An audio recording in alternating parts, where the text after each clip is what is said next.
do Senhor? Amém. Glória a Deus. Irmãos, podem se assentar.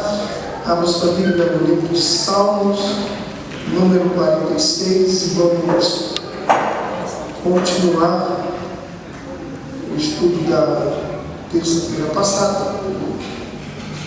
Salmo de número 46.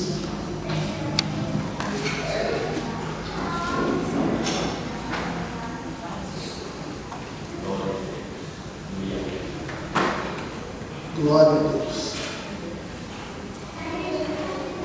Todos encontraram, digam amém.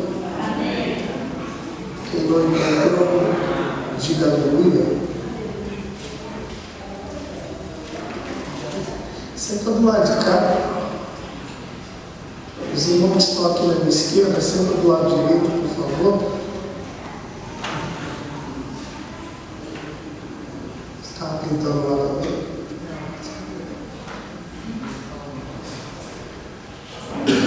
Vamos à leitura, versículo de número de 1 a 3, depois o verso de número 10 e 11. Diz assim: Deus é o nosso refúgio e fortaleza, socorro bem presente na angústia. Pelo que não temeremos, ainda que a terra se mude, e ainda que os montes se transportem para o meio dos mares, ainda que as águas rujam e se perturbem, ainda que os montes se abalem pela sua braveza. Verso 10.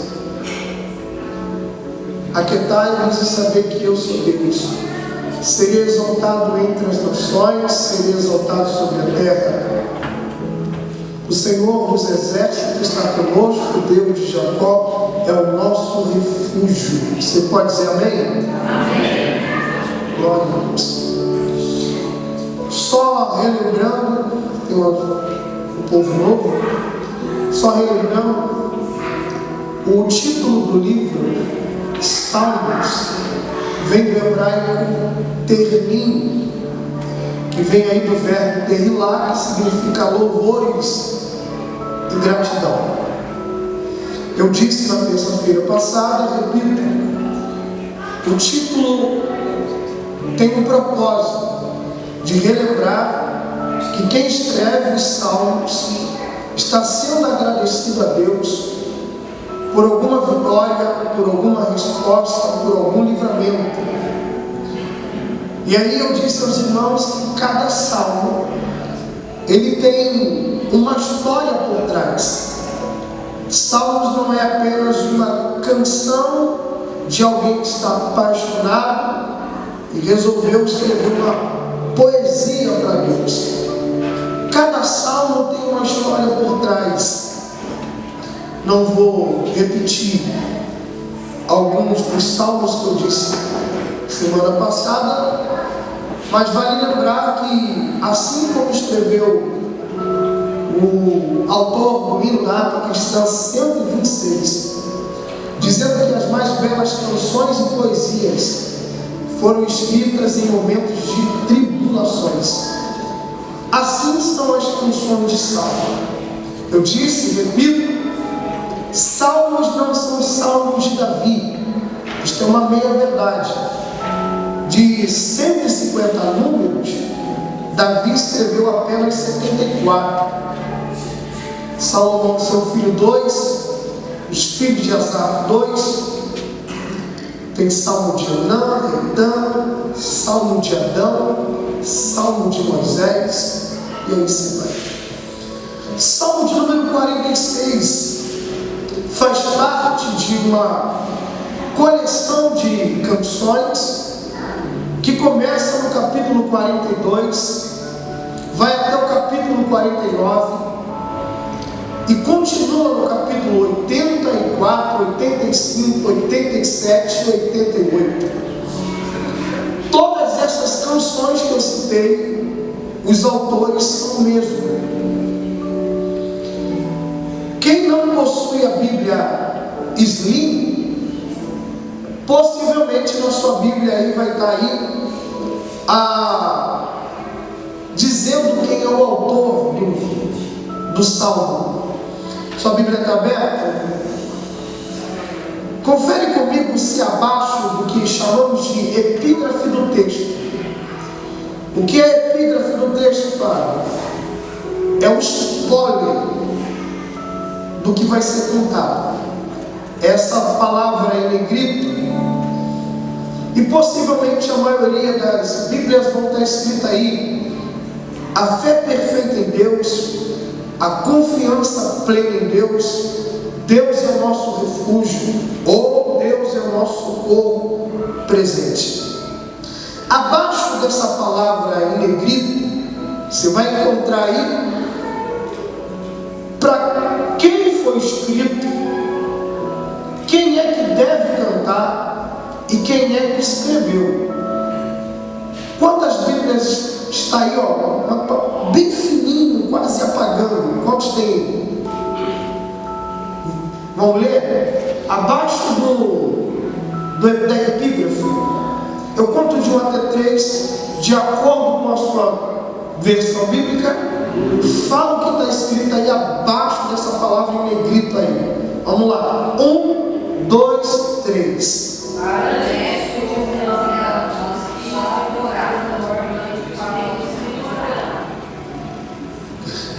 Cântico sobre Galagote. Para os tenores, cantor mor entre os filho de Corá. Algumas traduções bíblicas vai estar escrito aí Coré, mas é a mesma pessoa, tá bom? Vamos lá, para a gente só relembrar e trazer memória de quem não estava. Quem é o pai desses meninos, cujo tema, o título já diz, filhos de Corá? Quem é Corá? Abra sua Bíblia aí comigo e vamos passear um pouquinho pela palavra do Senhor. Livro de Números. Não é a primeira vez que esse nome aparece na Bíblia, porque ele aparece na contagem dos levitas no livro de Êxodo. Mas, historicamente falando, não dentro da genealogia, esse homem vai aparecer na história em Números capítulo de número 16, Número capítulo 16, versículo de número 1, versículo 2 e versículo 3. No versículo 1 e versículo 2, o texto vai mostrar para nós quem é esse homem, de onde ele veio, e no versículo 2 vai mostrar para nós o que ele fez. O versículo 3 vai mostrar para nós a motivação pelo que ele está fazendo no versículo 2. Vamos ler? Eu conto de 1 até 3, os irmãos leem o versículo 1 e o versículo 2. Vamos lá, 1, 2, 3.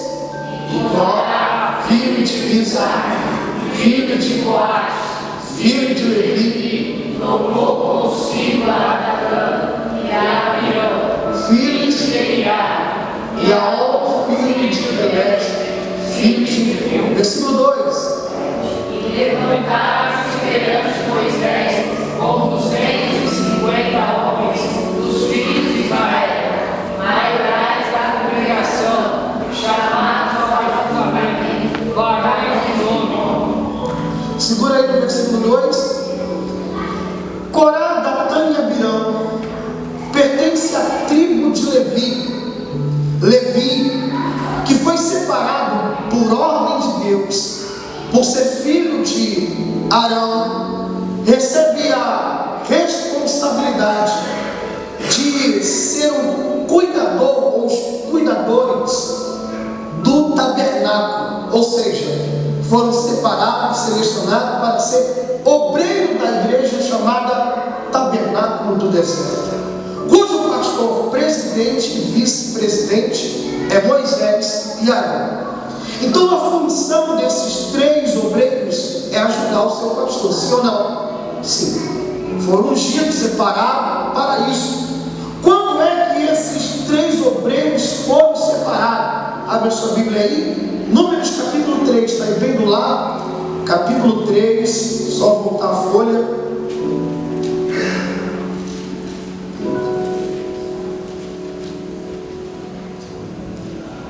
Números capítulo 3, perdão, capítulo 4, versículo 1 até o versículo 3. Números capítulo de número 4, versículo de número 1 até o versículo 3. Achou aí? E falou o Senhor a Moisés e Arão, presidente e vice-presidente: toma a soma dos filhos de Coate, do meio dos filhos de Levi, pelas suas gerações, segundo a casa de seu pai, da idade de 30 anos para cima até os 50 anos, serão todo aquele que entrar neste exército, para fazer a obra na tenda da congregação.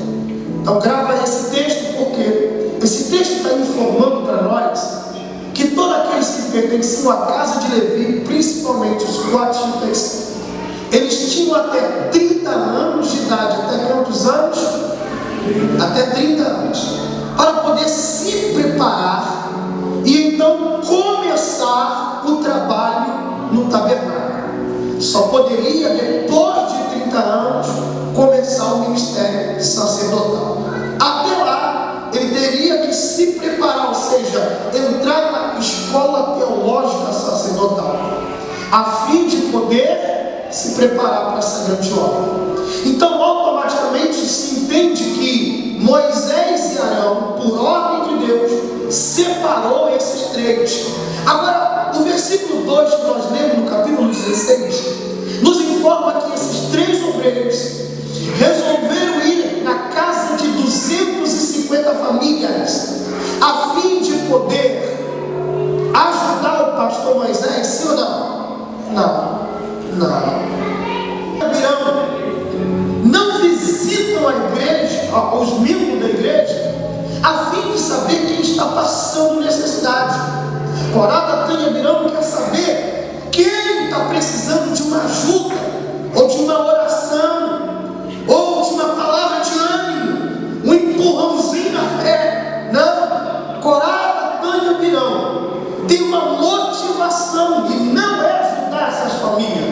A motivação de Corá, Datã e Abirão está no versículo de número 3, no capítulo 16. Olha o que diz Números capítulo 16, versículo de número 3. E se congregaram, reuniu todo mundo, contra Moisés e contra Arão, e lhe disseram: olha a motivação deles. Primeira motivação: estamos contra o nosso pastor. Segundo, qual é o motivo de você estar contra o seu pastor? O que te levou a ficar contra aquele que te ungiu, te separou? E disseram eles: demais é já, pois que toda a congregação é santa, e todos eles são santos, e o Senhor está no meio deles, porque vos elevais sobre a congregação do Senhor. Olha a palavra de Corá, Datã e Abirão. Por que você se sobressai, se todos aqui são os santos? Por que você se acha acima, superior? Por que você acha que só você tem uma autoridade para liderar, se o Senhor está no meio de todos? Percebe que Corá, Datã e Abirão não respeitam a autoridade que Deus constituiu na vida de Moisés. Eles querem peitar, eles querem desrespeitar. E ainda o texto deixa claro que eles não fazem isso sozinhos. Antes de encarar Moisés, eles primeiro inflamam o coração de 250 famílias. A Bíblia vai totalizar que essas 250 famílias vai dar um número de 14.700 pessoas. 14.700 pessoas, por causa de Corá, Datã e Abirão, se levantam contra a autoridade que Deus estabeleceu sobre a vida de Moisés. Irmãos, esta tarde, conversando com Deus, eu preciso fazer algumas perguntas, irmãos. Primeira, você sabe o que é uma autoridade espiritual? Segundo, você é capaz de reconhecer uma autoridade espiritual? Terceira, você está debaixo de um governo de alguma autoridade espiritual? Responde essas perguntas para si. Para isso, vamos fazer aqui algumas considerações. Entre elas, primeiro, qual é o significado da palavra autoridade? A palavra autoridade vem do grego exousia, que significa poder da autoridade, direito legítimo, autonomia para agir. Ou seja, Moisés não está ali porque quer, Moisés está ali porque ele recebeu uma autoridade, um revestimento de alguém que está acima dele, que delegou a ele aquela função. Então, quando Corá, Datã e Abirão não respeitaram a autoridade que estava sobre Moisés, automaticamente eles estão desrespeitando quem? A autoridade superior. Segunda consideração, tanto no mundo físico como no mundo espiritual, é regido por leis e princípios.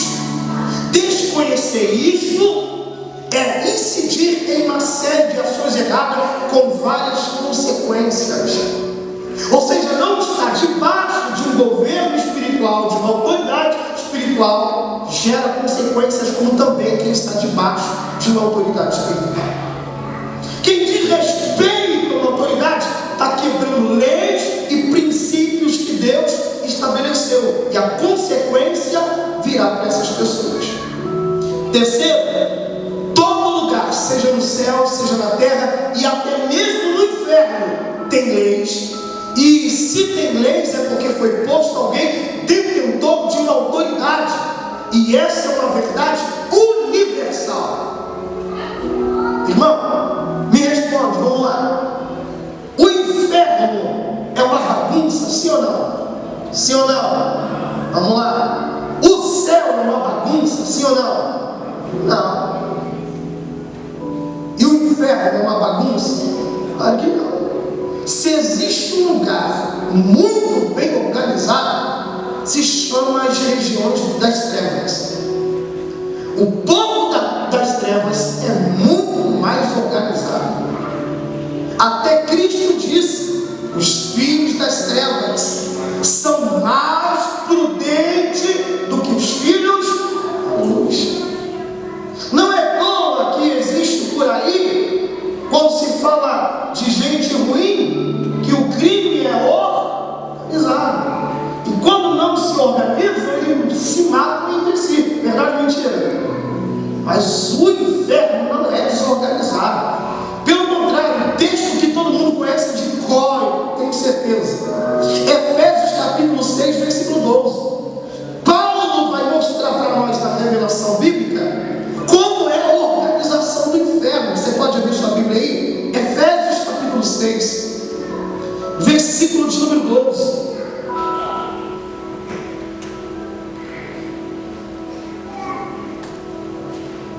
Porque não temos que lutar contra carne e sangue, mas sim contra quem, irmão? Vamos lá?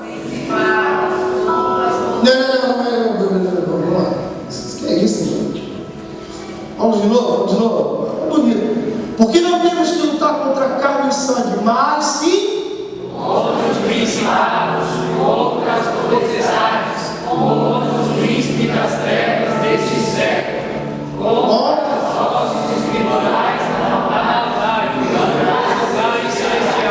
percebe que Paulo coloca aqui as trevas é bem organizada. Se quiser acender a luz, acende, mas não tira o texto, não, segura o texto.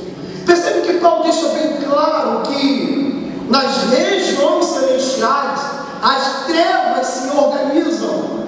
E aí Paulo vai organizar essas trevas, e Paulo diz assim: ó, lá não é bagunçado. Lá tem chefes, autoridade. E dentre as maiores autoridades das trevas está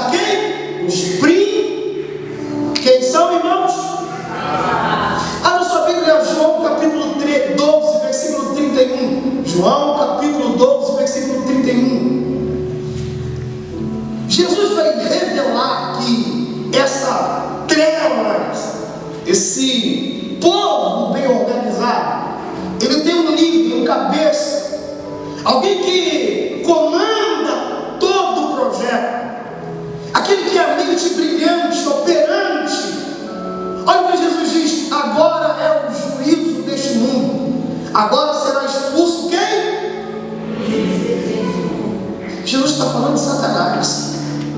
No mesmo capítulo, no mesmo livro, Evangelho de João, capítulo 16, versículo 11, ele repete novamente, chamando Satanás de príncipe desse mundo. Se quem estiver anotando, note aí, 2 Coríntios, capítulo 4, versículo 4, e também Efésios, capítulo 2, versículo 2, é a prova que o mentor, o cabeça, a mente operante dessas regiões das trevas é Satanás. É ele que tem a última palavra naquele lugar. E aí Paulo vai dizer, Efésios 6, versículo 12, que como Satanás é o cabeça, abaixo do cabeça tem os principados. Tem um detalhe: Satanás não é o único príncipe das trevas. Apocalipse capítulo 9, versículo 11, diz que existe outro, dois grandes príncipes. Quantos príncipes? Dois. Chamado Apolion e Abadom. Graças a nós, não estão soltos, estão no abismo, aprisionados. Segundo Pedro, reservado para a ira vindoura de Deus. Pensa comigo, irmão. Se Satanás já faz um estrago no mundo, imagina quando esses dois forem soltos. Imagina, pensa. Apocalipse capítulo 9, versículo 11. Quem são os principados? São demônios de alta patente, que controlam nações e continentes inteiros. É só você trazer a memória, Daniel capítulo 10, a partir do versículo 12, versículo 13, versículo 20 e 21. Daniel se põe a orar, e durante a sua oração ele vai jejuando, porque não obtém resposta, e o jejum vai indo até 21 dias. E aí, quando dá o 21º dia, desce Gabriel, e quando Gabriel desce, o que Gabriel diz? O Senhor ouviu a sua oração desde o primeiro dia, mas o príncipe da Pérsia bloqueou. Irmão, a Pérsia não existia. Grava isso. Nesse período de Daniel capítulo 10, a Pérsia ainda não existia. A Pérsia vai existir 100 anos depois. Mas você percebe que antes da Pérsia surgir, Satanás já preparou um dominador para aquela nação. É organizado, não é, gente? Aí tem gente que pisa na cabeça do diabo para matar.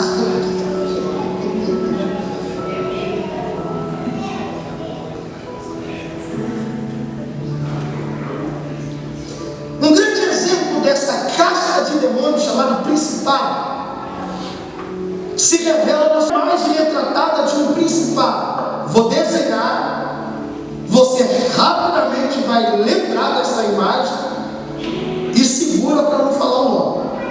A maioria desses principados, principalmente na Europa, na América, usa roupa azul, coroa na cabeça, tem anjos ou seres angelicais sobre os pés. Já pensou em alguém? Coroa na cabeça, roupa azul, seres angelicais no pé. Só tem um detalhe: Paulo lutou contra essa entidade. Lembra de Efésios capítulo de número, Atos capítulo de número 16 a 19? Quando Paulo chega em Éfeso e começa a pregar a palavra do Senhor. Quando Paulo começa a pregar a palavra em Éfeso, ele luta contra esse principado chamado Diana, que também veste um manto azul, coroa na cabeça e seres angelicais nos pés. No meu Rio de Janeiro, na Bahia de alguém, ela diz que é dona do mar. Ela pode até dizer que é dona do mar, mas tem um que anda sobre as águas. Aquieta a tempestade. Oh, glória a Deus. Era para estar com as duas mãos levantadas, glorificando, adorando a Deus. No No Brasil, a entidade maior tem aí o apelido de Cidinha. Já na Europa, seu apelido é Fátima. Tudo igual. Reparou? Mesma roupa, mesma imagem, e arrasta uma multidão. E há de quem se levanta contra esse principado. O que aconteceu com Paulo, irmão? Preso, cadeia, só porque ele lutou e mexeu com essa entidade. Paulo ainda continua dizendo: as potestades são demônios que controlam regiões e países. 4, dominadores, são demônios que controlam cidades. Ou seja, Santo André tem um dominador. Irmãos, preste atenção que nesse campo de batalha, a gente precisa entender que quando a gente entrar no campo de batalha, a gente primeiro tem que sondar o terreno que a gente pisa. Não adianta dizer eu te amarro, eu te repreendo, se você não sabe com quem está lutando. Jesus diz: antes de dominar, conquistar um terreno, é necessário invadir, arrombar a porta, mas também amarrar o valente. Porque há um valente, uma autoridade que precisa ser amarrada naquele lugar. Mas você sabe reconhecer qual é a autoridade que você está lutando contra ela. Por último, hostes espirituais. Esses aqui são mais fáceis de detectar, mais ou menos. Quem são as hostes espirituais? São caixas de demônios que estão sob o comando dos dominadores. E eles atuam em bairros, ruas e pessoas. A sua função é influenciar a mente das pessoas. Olha para mim. Se a função de uma hoste maligna é influenciar a mente das pessoas, pergunto eu à igreja: o crente sofre esse tipo de ataque, sim ou não? Sim ou não? Sim ou não? Lucas capítulo de número 22, versículo 31 e 34, eu tenho uma pincelada rápida no domingo. Lembra de Pedro tentando fazer Jesus parar do seu propósito, da sua missão? Para que esse papo de morte, para que esse papo de crucificação. O que Jesus falou para Pedro? Eu te repreendo. Para trás de mim quem? Ele não falou com Pedro, ele falou com quem estava tentando influenciar a mente de Pedro. Então perceba como que a gente pode sondar esse território. Irmão, você já reparou que numa cidade que tem índice de suicídio, aquela cidade é marcada por um local e não vários locais? Por exemplo, na cidade de Marataízes e Espírito Santo, quando fui pregar lá, o pastor, passando pela ponte, o pastor disse: aqui é o lugar aonde as pessoas vêm para se suicidar. O que é aquilo? É o lugar onde a hoste maligna se concentra, onde ela age. Quer ver um outro exemplo? Aonde você vê um foco de noia, de gente drogada, ali há uma hoste controlando. Ou seja, precisa, para acabar aquilo, invadir o terreno e lutar contra a hoste que está naquele ambiente, porque ela é a autoridade naquele local. Quem está entendendo, diga glória a Deus. Glória a Deus. Um outro detalhe sobre esses demônios que estão organizados: eles estão no inferno, sim ou não? Sim ou não? Vamos lá. Quem acha que sim, levanta a mão, por favor. Os demônios estão todos no inferno. Levanta a mão, por favor. Quem acha? Não fica com medo. Eu te ensino. Flávio, os demônios estão no inferno. Levanta a mão, irmão. Fica com medo, não. Eles não estão no inferno. Levanta a mão. Quem assim acredita? Quem não levantou a mão está em qual culto? Os demônios não estão no inferno. Paulo deixa bem claro que eles estão nas regiões celestiais. Daniel capítulo 10 deixa bem claro: quando Daniel orou, a batalha não foi no céu nem na terra, regiões celestiais. Ou seja, quando alguém estiver ministrando, e aqui tem ministros, eu aprendo também, então vamos aprender junto. Por gentileza, não cometa um grande erro. Qual? Jesus foi no inferno. O diabo botou a mão na cabeça. Quem é que vem pisando numa grande luz? Não faça essa palhaçada. Isso é emocionalismo para arrancar glória a Deus. Porque Jesus foi no inferno, sim ou não? Foi. Mas se o diabo não está lá, o que Jesus foi fazer no inferno? Efésios capítulo 4, versículo de número 8, e diz o texto: ora, aquele que desceu às profundezas da terra, subiu levando cativo o cativeiro, oh glória a Deus, e subindo aos céus, derramou dons espirituais aos homens. O que Jesus foi fazer no inferno? Pegar quem estava no seio de Abraão, que estava separado com um abismo, e do outro lado do inferno, e disse para os santos: aqui não é o lugar de vocês, vamos para a casa do meu Pai. Aleluia, aleluia. Que chave? Se o diabo não tem casa, gente, como é que ele tem chave da casa? Jesus disse para João: eu tenho a chave da morte e do inferno. Por que Jesus tem a chave da morte e do inferno? Porque só Ele tem poder e toda autoridade para dar vida e tirar a vida. Glória a Deus, glória a Deus, glória a Deus.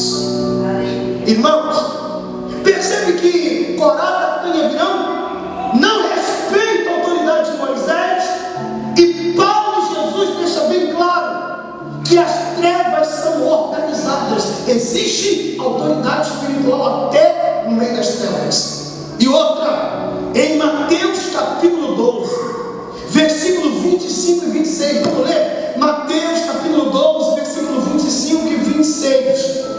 Jesus dá uma lição para nós, crente. Qual é a lição? Jesus vai dizer que as trevas não fazem rebeliões. Jesus vai dizer que não existe competição entre as trevas. Não existe batalha, eles não se dividem. Pelo contrário, eles estão unidos em cumprir o propósito do cabeça, que é Satanás. Olha o que Jesus disse, eu conto de 1 até 3, a igreja leu 25 e 26, respeitando ponto e vírgula. Vamos lá? 1, 2, 3, Jesus. Porém, conhecendo seus pensamentos, disse: todo rei dividido contra si mesmo é devastado, e toda cidade ou casa dividida contra si mesmo não subsistirá. 26. E Satanás expulsar Satanás está dividido contra si mesmo, como subsistirá, pois seu reino é. o que Jesus está ensinando? Se Satanás lutar contra próprias trevas, ele sozinho se destrói. Aí Jesus está dando uma lição para a gente. Se as trevas não lutam, não competem, não difamam, por que a gente tem que fazer diferente deles? Pelo contrário, a gente está aqui não é para competir. Não existe ninguém melhor do que ninguém. O único que é o foco, o único que merece glória, louvor, adoração, é como Paulo disse, Romanos 11:36, porque dele, por ele, para ele, estamos aqui para cumprir o propósito dele, que é exaltar o seu nome e engrandecer o seu reino. Jesus é filho de Deus, sim ou não? Como homem, sim ou não? E Jesus, como homem, tinha uma autoridade sobre sua vida, sim ou não? Sim ou não? E Jesus desrespeitou uma autoridade, sim ou não? Não. Pelo contrário, Jesus ensina, quando ele vai se batizar, que autoridades não podem ser desrespeitadas. Jesus, em Mateus capítulo versículo 11, 13 a 16, quando ele vai chegando no Rio Jordão, João treme, e João diz: eu tenho que ser batizado por ti. E Jesus diz: não quebra a lei, não quebra o princípio, é você. No Jordão quem manda é tu, e importa que eu seja batizado. Jesus está dizendo: eu só posso começar o meu ministério se eu estiver debaixo da bênção de uma autoridade maior. Glória a Deus. Olha para o irmão direita e esquerda, coisa de pregador pentecostal. Diga para o irmão que está ao seu lado: respeita a autoridade, crente.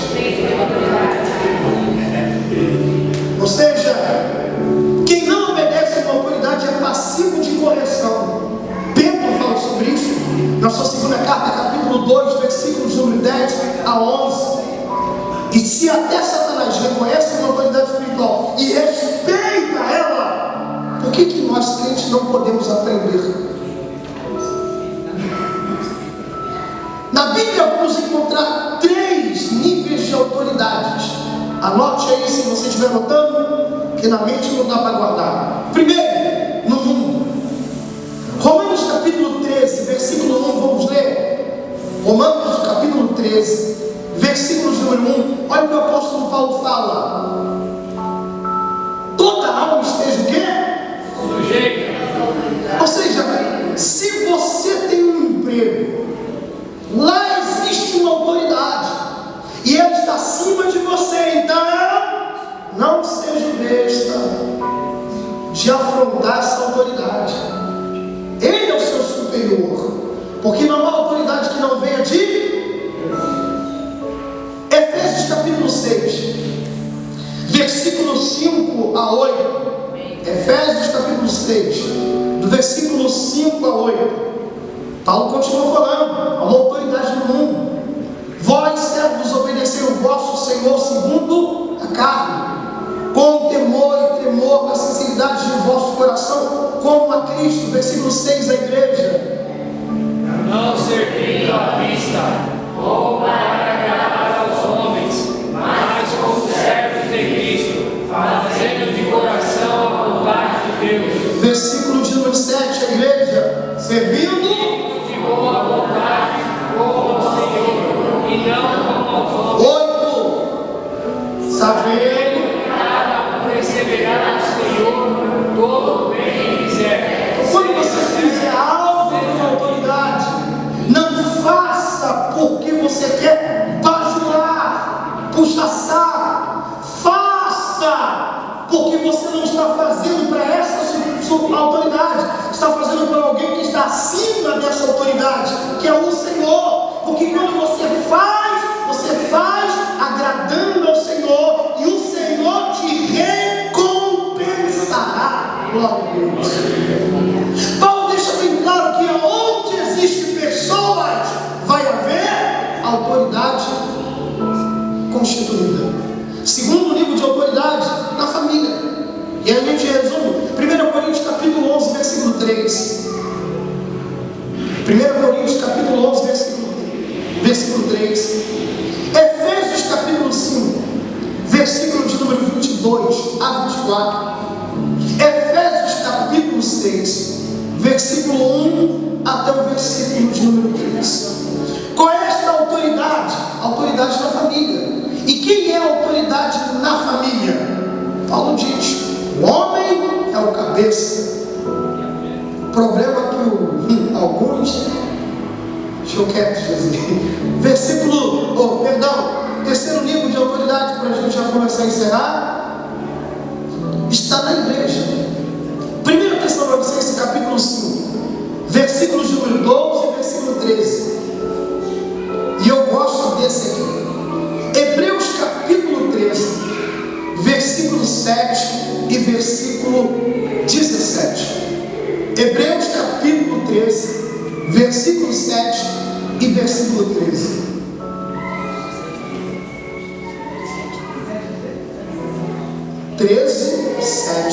E depois o 17. 2 versículos. Joga aí o versículo 7. Hebreus 13. Lembrai-vos dos vossos pastores, falaram a palavra de Deus, a fé dos quais imitaram, atentando para a sua maneira de ir. Versículo 17. E agora a chave esquenta. Obedecei a vossos e sujeitai-vos a eles, porque velam por vossa, como aqueles que hão de dar conta dela. Eita, que a chave esquentou. Paulo diz em Romanos capítulo 14, versículo 12, que cada um vai dar conta de si mesmo perante o Senhor. Bote a mão no seu peito e diga: eu serei responsável por mim mesmo. Só que aí vem os escritores hebreus e diz: mas os pastores vai dar conta dele, da família dele e de cada membro da igreja. E o chicote está bom. E aí, você quer uma unção de autoridade? E aí, João, quer pastorear? Que esse Deus, irmão, agora grava isso aqui, por favor, para a gente louvar a Deus. E numa próxima oportunidade a gente segue. As falhas de uma autoridade espiritual, quem está me ouvindo, diga glória a Deus. As falhas de uma autoridade espiritual não nos dá o direito de desrespeitar a mesma autoridade. Algumas vezes as falhas de um líder só revela o verdadeiro caráter dos liderados. Quem ouviu, diga glória a Deus. Vamos ler Gênesis capítulo 9. Gênesis 9. Vou repetir. As falhas de uma autoridade espiritual não nos dá o direito de desrespeitar o mesmo. Algumas falhas de um líder revelam o verdadeiro caráter dos seus liderados.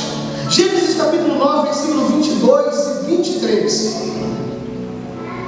E viu Cã, a pai de Canaã, e a nudez de seu pai, e fez saber a ambos seus irmãos. E então tomaram Sem, Jafé, uma capa e puseram-lhe sobre ambos os seus ombros.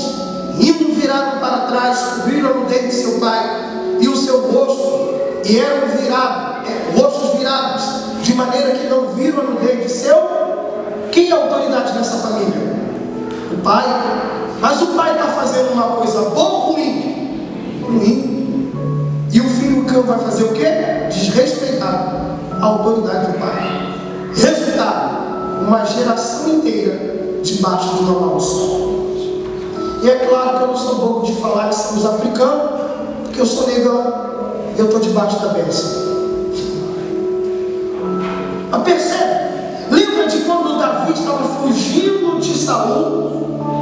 E ele entra na caverna e Abissai começa a botar na pia. Olha aí. Aí Abissai diz assim: ó, Deus entregou ele na tua mão. Aí Davi pega o punhal. Deus me entregou. Mas aí Davi faz o quê? Eu não posso tocar no ungido do... Mas peraí, esse ungido está debaixo da bênção de Deus? Mas ele é uma autoridade constituída por Deus? Está certo ou está errado ele? Totalmente errado, desobediente, fora do propósito de Deus. E Davi tocou nele? Não. O que Davi fez? Se foi Deus que separou ele, se foi Deus que levantou ele, deixa Deus cuidar da vida dele. Porque como diz a Bíblia, horrenda coisa é cair na mão de um Deus irado. Corá, Datã e Abirão não respeitaram essa autoridade.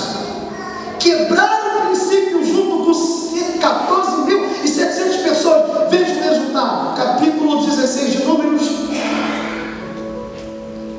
Versículo de número 27.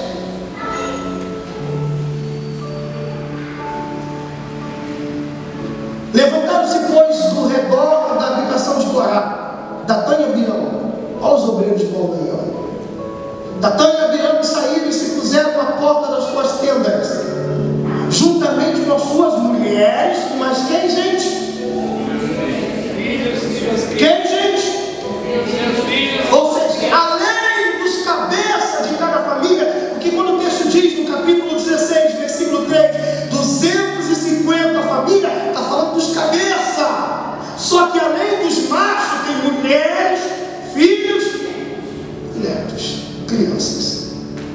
total de 14.700 pessoas. Versículo 30. Aí Deus diz assim: mas Moisés, vocês querem ficar do lado dele? Fica. Aí Moisés profetiza: irmão, agora o negócio deu ruim. Vai subindo para cá, senão eu vou ficar aí, eu já estou terminando. Mas o Senhor, Moisés disse: você quer ficar com Datã, Abirão, com Corá? Fica. Aí Moisés fala assim: mas se o Senhor criar uma coisa nova, e a terra abrir a sua boca, e os tragar com tudo que é seu, e vivos descerem ao sepulcro, então conhecereis que esses homens irritaram o Senhor. Versículo 32. E a terra abriu a sua boca, e